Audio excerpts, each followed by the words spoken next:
Hi అండి, అందరికీ నమస్కారం. Welcome back to my channel. So నేను ఇప్పుడు ఈ వీడియో ఎందుకు చూపిస్తున్నాను అంటే, నార్మల్గా సమ్మర్ వచ్చేసింది కదా, సో ఫుల్ మ్యాంగో సీజన్ కదా. సో మ్యాంగోస్లో ఎన్ని రకాలు ఉన్నప్పటికీ కూడా అందరికీ ఫేవరెట్ బంగినపల్లి మామిడికాయలు. సో ఆ బంగినపల్లి మామిడికాయలు మనకి ఎక్కువగా వచ్చేది ఉలవపాడులో అనమాట. సో మేము ఇప్పుడు ఆ ఉలవపాడు మామిడి తోటల్లోనే ఉన్నాము. ఇప్పుడు చూపించిన కాయ చూసారా, అవి బంగినపల్లి అనమాట. అండ్ మీకు ఇప్పుడు ఇక్కడ క్రాప్ కనిపిస్తుంది చూసారా, చాలా మ్యాంగోస్ ఉన్నాయి. అవి అంటు మామిడికాయలు అనమాట. వాటి షేప్ వేరుగా ఉంటుంది, బంగినపల్లి మామిడికాయల షేప్ వేరుగా ఉంటుంది. వీళ్ళ దగ్గర అన్ని రకాల మామిడికాయలు అవైలబుల్గా ఉంటాయి. లైక్ రసాలు, బంగినపల్లి, కొబ్బరి మామిడికాయలు అన్ని రకాలు ఉంటాయన్నమాట. ఎక్కువగా ఫేమస్ ఏంటంటే బంగినపల్లి మామిడికాయలు. సో వీళ్ళ కాంటాక్ట్ నెంబర్ కావాలన్నా కానీ నేను కింద డిస్క్రిప్షన్లో మెన్షన్ చేస్తాను. కావాలంటే కాల్ చేసి మీరు ఆర్డర్ పెట్టుకోవచ్చు అనమాట. వాళ్ళు మీకు కొరియర్ కూడా చేస్తారు. ప్యాకింగ్ కూడా మంచిగానే ఉంటుంది.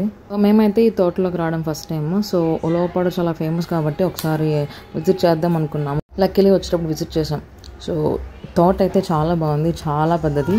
అండ్ సమ్మర్ సీజన్ స్టార్టింగ్ కాబట్టి క్రాప్ అంతా చెట్టుకే ఉంది. మేబీ ఇది సెకండ్ క్రాప్ అనుకుంటాను.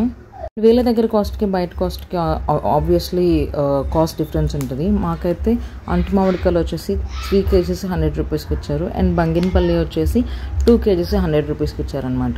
సో ఒకసారి మీకు కాస్ట్ కంపేర్ చేసుకుంటే అర్థమవుతుంది.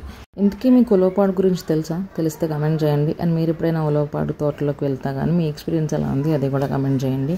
అండ్ ఈ వీడియో కనుక మీకు నచ్చినట్టయితే please do like, share and subscribe. Thank you for watching this video.